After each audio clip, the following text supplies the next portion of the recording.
Thank you, Florida. Thank you, North Carolina. Thank you, Ohio. You know, although we're waiting for final results in Illinois and Missouri, we know we will add to our delegate lead to roughly 300 with over 2 million more votes nationwide.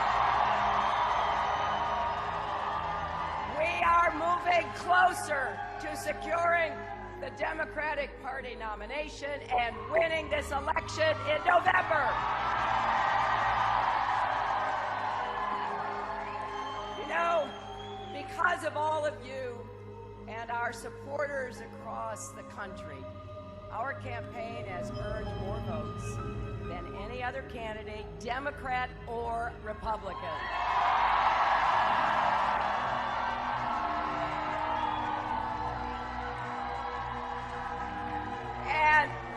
And I want to congratulate Senator Sanders for the vigorous campaign he's waging. Now today, all of you in the states where contests were held voted to break down the barriers that hold us all back so every one of us can share in the promise of America. You voted.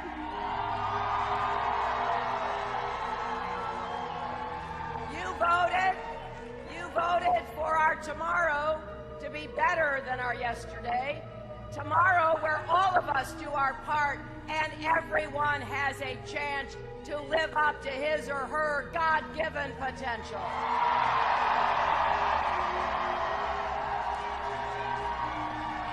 Because that's how America can live up to its potential too. Now we need you to keep working, keep volunteering, keep contributing at HillaryClinton.com. Please join the 950,000 supporters who already have contributed, most less than $100, because our campaign depends on small donations for the majority of our support. We can't do this without you. So if you've been waiting for the right moment, now's the time to come join us.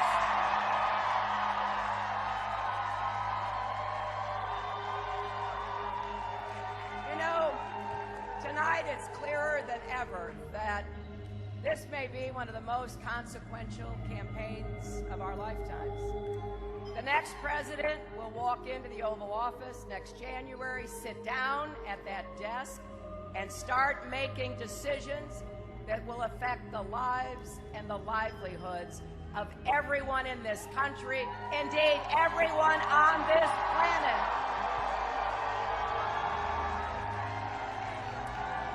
Now I know that easy decisions don't make it to the president's desk, only the hardest choices and the thorniest problems. I saw President Obama wrestle with the decision to send Navy SEALs after Osama bin Laden, the decision to rescue the auto industry, to fight for the Affordable Care Act, and so many more.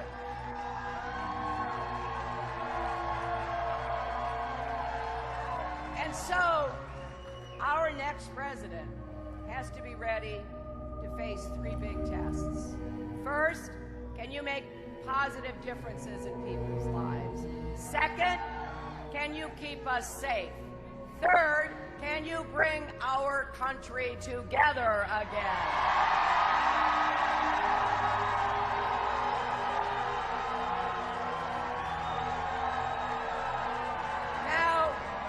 Now making differences in people's lives comes first because Americans everywhere are hungry for solutions. They want to break down the barriers holding them back so we can all rise together. Ask any parent. You'll hear nothing is more important than making sure their kids have a good school and a good teacher no matter what zip code they live in. They deserve a president who understands that when we invest in our children's education, we're investing in all of our futures. And young people across America struggling under the weight of student debt, find it difficult to imagine the futures they want. And they deserve a president who will help relieve them of that burden and help future generations go to college without borrowing a dime for tuition.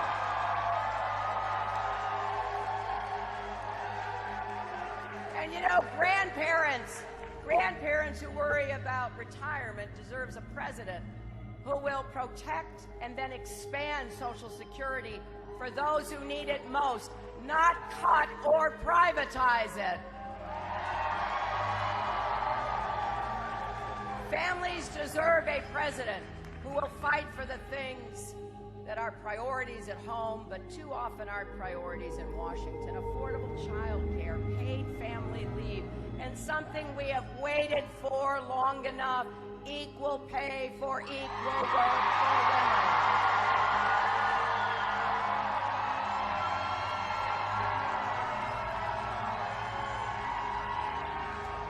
And above all, hardworking Americans across our country deserve a president with both the ideas and the know-how to create good jobs with rising incomes right here in our country.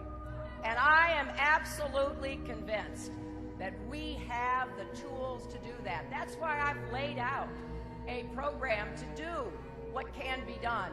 More good jobs in infrastructure, more good jobs in manufacturing.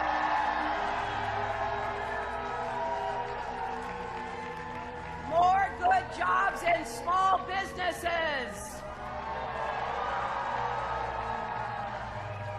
More good jobs in clean, renewable energy.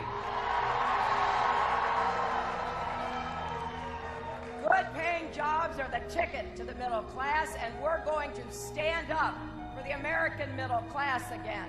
We're going to stand up for American workers and make sure no one takes advantage of us.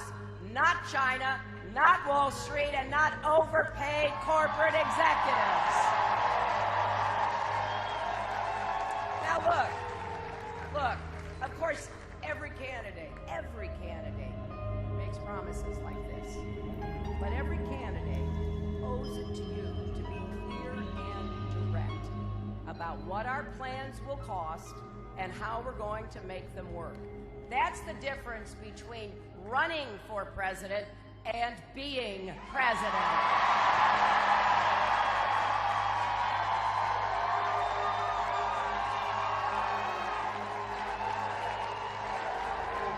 And I'll tell you,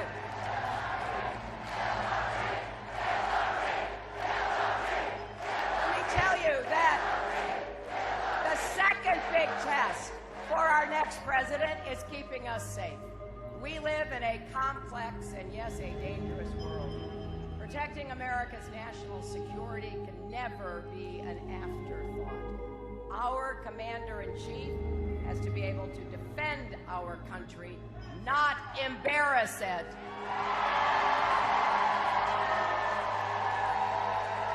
Engage our allies, not alienate them. Defeat our adversaries, not embolden them. When we hear a candidate for president call for rounding up 12 million immigrants, banning all Muslims from entering the United States, when he embraces torture, that doesn't make him strong, it makes him wrong.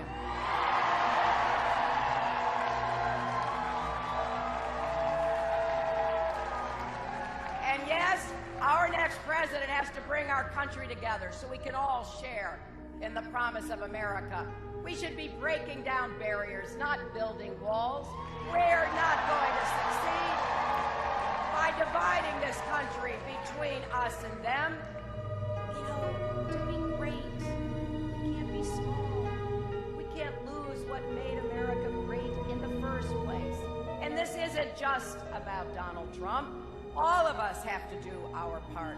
We can't just talk about economic inequality. We have to take on all forms of inequality and discrimination. Together, we have to defend all of our our rights, civil rights and voting rights, workers' rights and women's rights, LGBT rights, and rights for people with disabilities. And that starts by standing with President Obama when he nominates a justice to the Supreme Court.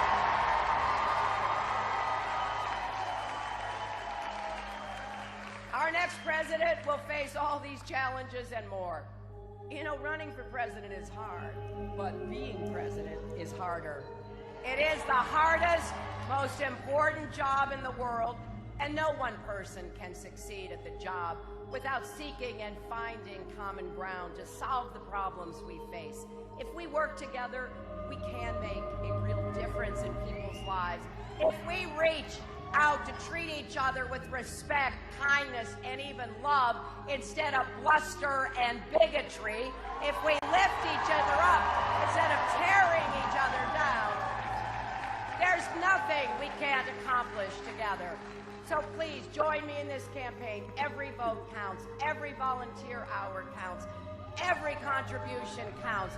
8 years ago, on the night of the Ohio primary, I said I was running for everyone who's ever been counted out but refused to be knocked out.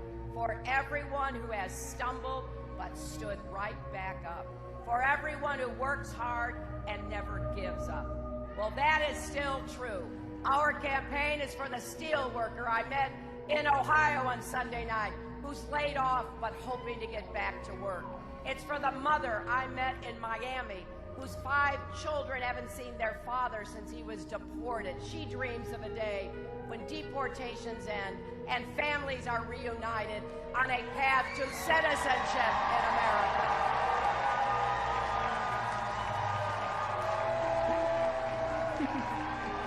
And it is for the mothers I stood with in Chicago yesterday who have lost children to gun violence.